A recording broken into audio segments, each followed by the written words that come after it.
कालीकुर्च समायुक्त माया कोडोपदेशतः प्रणवार्थ नमामि गुरुपादुके श्री गुरुभ्यो नमः क्रीं मात्रे नमः नमस्सदसे Namaskaram to one and all. I am continuing on with the reading of the Nityananda's documents to the UN. First thing is the Holocaust narrative. As I told you before, I will be looking this way to look at the document and I will be recording it simultaneously. So please don't mind if I am not looking at the camera like this and instead I am looking here. That being stated, starting.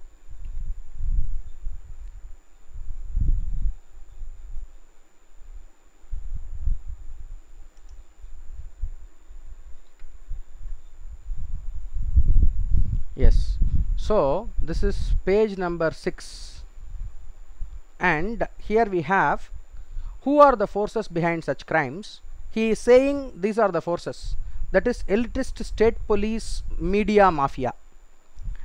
I am really surprised at the terms that he is able to come up with. Okay, this elite, the elites state police media mafia, okay, that is the term that he is using here. And what does he mean by this term? Because this is comprises of so many people. Okay, the elites who control various power structures of the society and execute these crimes. Genocide is not an accident. It is driven by a massive propaganda machinery. 2 or 3 individuals fighting cannot cause a genocide. The whole state police media mafia execute genocide in their own capacities and involvement. So what he is essentially saying here is state police media mafia. Media and mafia, I don't know. Okay, media is half nefarious, half honest. We have both here.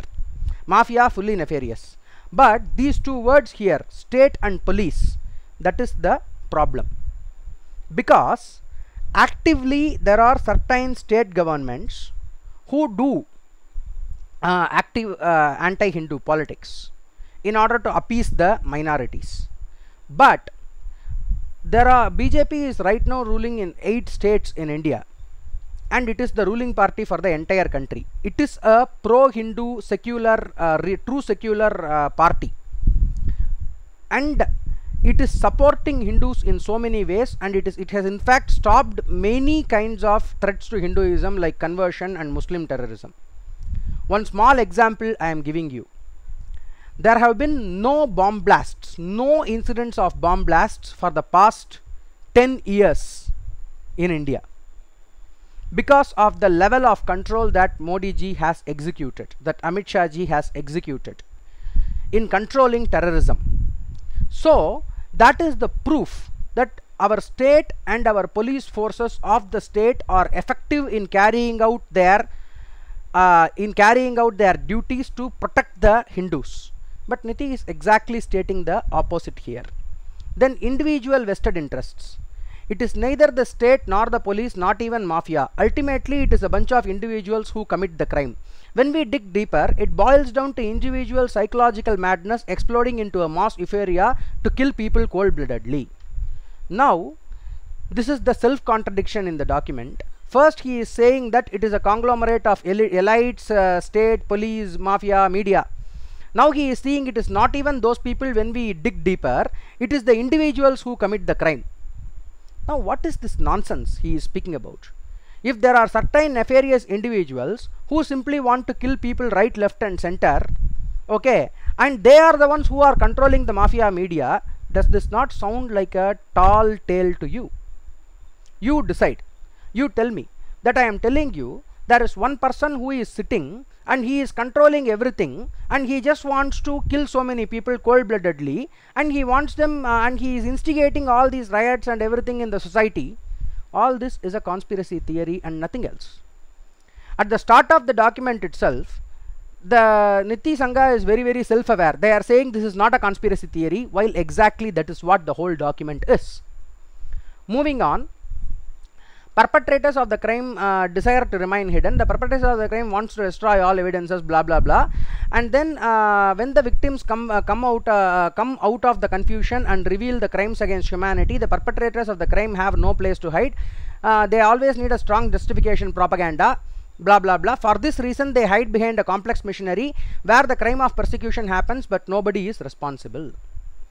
Now, this is not true in any sense for the Hindu genocide. I am not saying genocide, the Hindu persecution that is happening in India. the perpetrators are not a network of people. Let me make that very clear. The perpetrators are various agents who in fact cannot work with one another. On one hand we have the Muslim terrorists, on the other hand we have the Christian evangelists. Do you think these two people can work together? I do not think so. If anybody is saying there is a huge nefarious network that is happening, maybe Muslims and communists working together, that is there, that is not seen anywhere in any other part of the world. But when they are waging a war against Hinduism, obviously they are working together in India. That could be there, political interest. But people who are religiously motivated, they will not work together. That is one thing. And media is simply looking for commercial gains, and they are not actually having any nefarious plot to root out Hinduism. That I am very clear about. So this whole concept of staying hidden and can they always stay hidden again and again, and the last paragraph in page 6 is very important. Illuminati revealed. In the decade-long persecution of his divine holiness, the mastermind of Illuminati behind the crimes done to him and his community is revealed. A massive majority were the Hindu extremist militant forces, while the aesthetic and other were fringe elements. Sorry, atheistic and others were fringe elements. The persecutors, the relevant person or organization are revealed throughout the grand narrative or as they appear in the series of attacks and events. Now, what they are trying to say is this. That is, there are certain people who are active Hindu ideologists, who are active Hindu activists, who have done so much for the Hindu society and the Hindu community, and those people he is saying are the Illuminati, and he is saying the atheists are the fringe elements. Now he is mentioning the atheists here as the fringe elements. So, but we need to understand that throughout the document there is not even one single mention of any actual anti-Hindu forces like Islamic terrorists in the current scenario, or evangelists, Christian missionaries. Why is that so? The actual people who are against Hinduism, who want to destroy Hinduism in India, at least who are trying to, are Christian missionaries, Muslim terrorists, extremists, and then the atheistic community and political gains, those who are looking for political gains by destroying Hindu unity. So these are the people who are actually against Hinduism. Now he is saying all these are fringe elements. So what is the main element here? The main element is the actual structure, the actual system that is available in India in order to protect the integrity of Hinduism. That is his statement. So he is making the actual protesters of Hinduism into villains against Hinduism, into criminals against Hinduism, and he is simply saying all the other people who are actually against Hinduism, the actual criminals are fringe elements. He is doing this in order to suit his narrative. He is doing this in order to create an illusion that he himself is Hinduism. And I have so many emails being sent to me by people where it is stating that the Supreme Pontiff, that is the Nityananda people, are sending emails to the ex-cult survivors, thinking that they are still inside the organization, and they are forwarding those emails to me. Everywhere it is mentioned Supreme Pontiff. Why the fuck, how the hell can you be Supreme Pontiff? That is my question. That being said, on one hand he is calling himself as the head of a minority sect, and on the other hand he is calling himself Supreme Pontiff. Only one thing can be true. Tell me which one is it? And same thing applies here. On one hand he is saying he is protecting Hinduism. On the other hand he is saying those who are actually protecting Hinduism inside India are trying to destroy him. And on the third point, he is saying all the other actual forces which are working against Hinduism are fringe elements. So what has actually happened? What has happened in reality is that people who are active Hindu elements in India, who are active protectors of the Dharma, who are actively saving Hinduism from all the real threats, they gave him warning after the scandal, saying please don't make Hindus into this kind of, take Hindus along with you, please don't be a part of this persecution, and please don't besmirch the name of Hinduism, please don't spoil the name of Hinduism, step down. Let everything resolve. Then you can do whatever you want in your own corner. We are not going to disturb you. So this is the offer that they gave. Because all these things Nityananda himself is describing later on, Nityananda Sangha itself is describing later on in the document, the whole process that has happened. But they are taking a totally biased outlook on this, a totally twisted outlook on this whole process. But when you read that narrative, you can understand that this is the process that has happened. Because of one simple reason, any exposure to any kind of a person who is calling himself a Hindu, the first thing that is going to happen is that Hinduism is going to be seen in a negative light. Nobody wants this. But if that person is again and again doing the same mistake, if that person is not listening to this offer, then steps will be taken in order to stop him from doing whatever nonsense he wants to do, to stop his crimes. So now, for example, there is a boy in our house, okay, and this person is drinking, he is misbehaving with women, and he is being a rogue. So what we will do is, in the family, the elders will call him and will tell him, see, stop all these things, okay, or go out of the house and do whatever you want. But he is neither going out of the house nor stopping all these activities. Then what will the family do? They will make sure that they will even give police complaint to make sure that he is going inside. He is going in the jail. Because they don't want the society to be affected even by a person who is their own family member. But unfortunately, that person is not having any respect, any sense of belonging to the actual family. So the family members will obviously act out against him even when even after he has been advised and when he is not listening. So that is exactly what the Hindu community of India did to Nityananda. And that is exactly what he is using to twist the tail and say they actually wanted to take me down. Since I did not listen to them, they are acting out against me. So this is the problem here. Then going on, there is a bloody 7-step process which is all generic. And then who is his divine blah blah blah blah Rajashekhar? Okay. So Rajashekhar is a world-renowned humanitarian, universalist and a scientist who is giving super-conscious breakthrough to humanity by manifesting extraordinary powers that are inherent in every human, physically and scientifically demonstrable and measurable, and stands the scrutiny of rational logic in thousands of human beings around the globe. Now, tell me, is there one single scientific study from an independent organization, one single scientific study that has been done in front of public media and accepted as proof?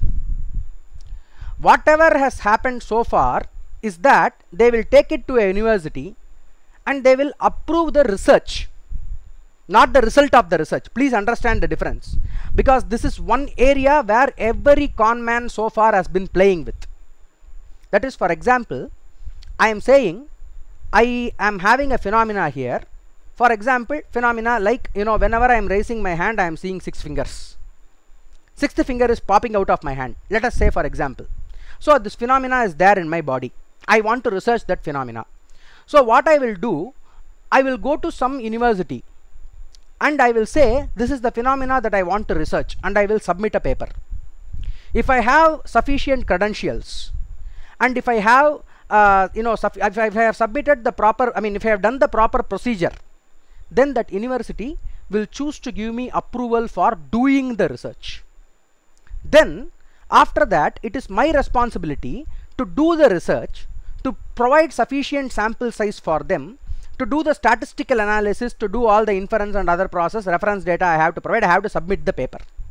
After submitting the paper, they will approve this paper and say this is valid scientific knowledge. This is valid through scientific information. This is what the universities will do. Now, what Nityananda has done in most of the cases, not in all of the cases almost, is that he has submitted this request for research, and when they approved this research, that is, given the permission for doing the research, he immediately lied, bold-faced lying, saying that the university has approved my research.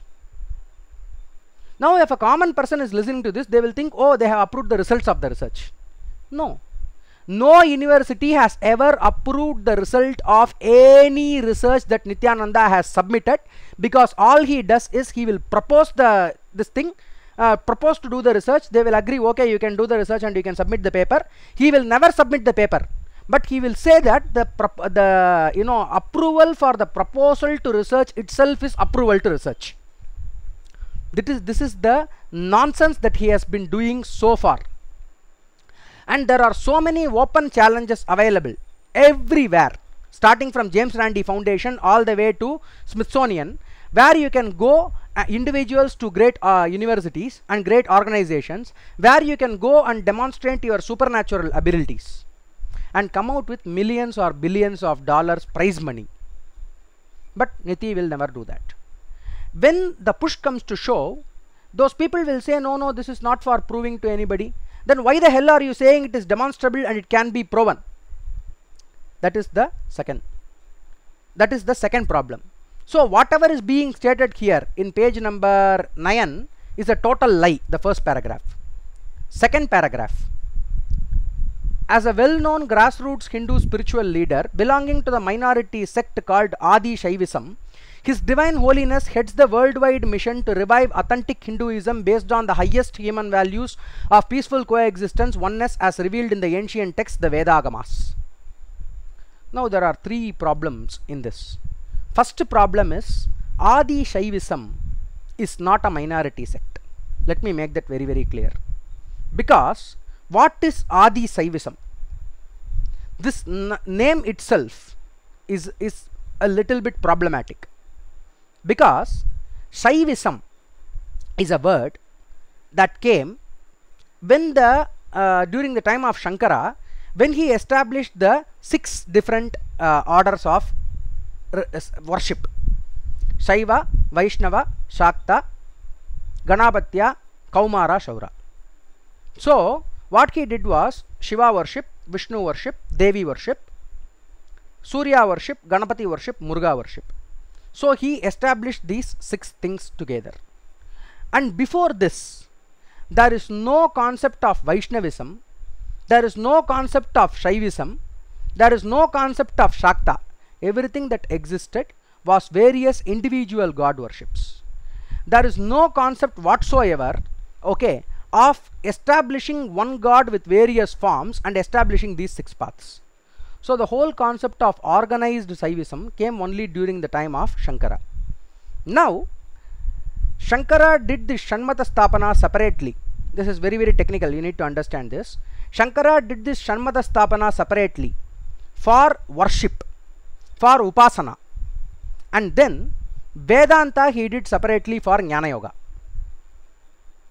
So in Vedanta there is no Shaiva, there is no Shakta, nothing. In Vedanta there is nothing, but Shaiva has a portion which is Vedanta.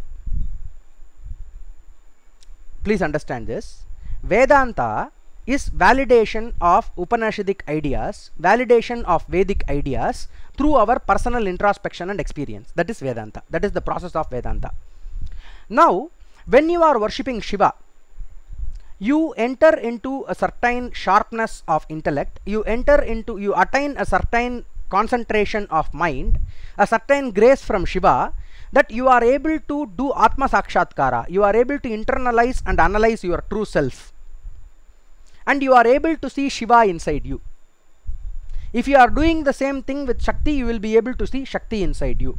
So Vedanta is used for realizing the deity of worship inside us. But still this is Dvaita, because the God and the Atma are still separate. Now understanding that the God itself is Atma is only possible for Shaiva, Vaishnava and Kaumara sects. The other sects, I am sorry, Saura is also there, but Saura sect we don't even have today. Saura worship we don't even have today, but that is a part of everyday ritual that has become like common for everybody. So in practical existence, we have the this one Kaumara sect, and then the Saiva and the Shakta sect, wherein we are having this final Advaita possible. But in Vaishnavism, clearly only Vishishta Advaita, that is Dvaita Advaita, is possible. Qualified non-duality is possible. Now, after the Bhakti movement in Tamil Nadu and in Kashmir, at the same time, what is happening is two sets of people are coming together in different places, and they are saying, just like the Vaishnavites have Vishnu as the supreme deity, we are having Shiva as the supreme deity. But in our understanding, we are not merging with Shiva, we are merging with Brahman, because Shaiva is a Advaitic religion, while Vaishnava is a Vishishta Advaitic religion. Okay, so now what we need to do is, we need to establish a Vishishta Advaita with Shiva at its center, with Shiva as the supreme deity. So the concept, and these concepts are found in the Bhakti literature, because Vyavagarika Advaita Satya and Paramarthika Advaita Satya is what is there. Until the final moment of dissolution, until the final moment of Kaivalya, Sayujya Mukti, Salobhya Mukti, all these Sarubhya Mukti, all these Muktis are there. So they limited themselves to Vishishta Advaita from Saiva perspective, and they created schools of Saivism. This school of Saivism existed for a long time, till the 14th, 15th century, when Appaya Dikshita came. And what Appaya Dikshita did in Tamil Nadu and South India was that he completely dismantled this Shivadvaita. I am sorry, yes, that is the beauty. So he did not say Siva Vishishta Advaita, he said Shivadvaita. The Shivoham Bhavana of Adi Shankara, he explored that, and he once again brought back Shaivism to Advaita. So texts after Appaya Dikshita accepted this.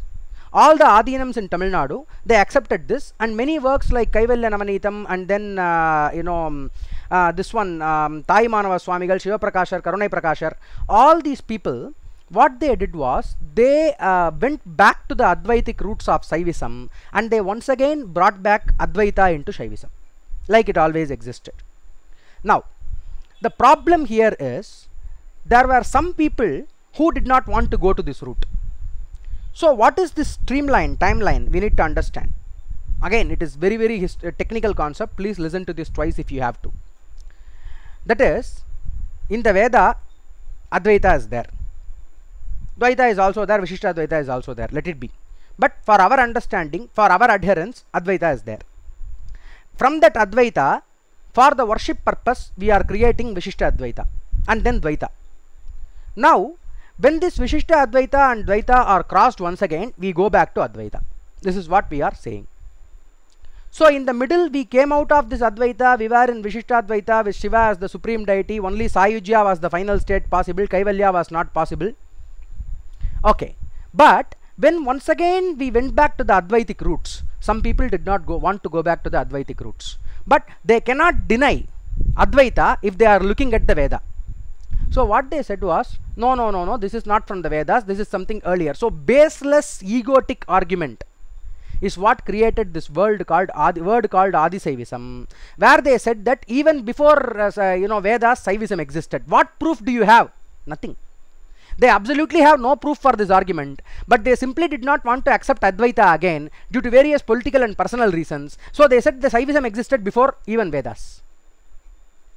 Okay, now without any proof, without any subject, without any substance, they created this argument dogmatically, and that argument became a political movement in the early 19th century, early 19th century to 20th century, and the result of this is a movement called as separatist movement called Adi-Shaivism. This separatist movement is trying to alienate Shiva from the entire Hindu Sanatana culture, trying to claim so in so many ways. There are so many contradicting groups, contradicting arguments here. Okay, so in this sense, Adi-Shaiva is a sect, but in reality, the Adi-Shaivism is actually a mirage which was created and destroyed. And also, even if you accept that argument, if you say all the Adinams in Tamil Nadu are Adi-Shaivism, what do you mean by minority? They are all over the place.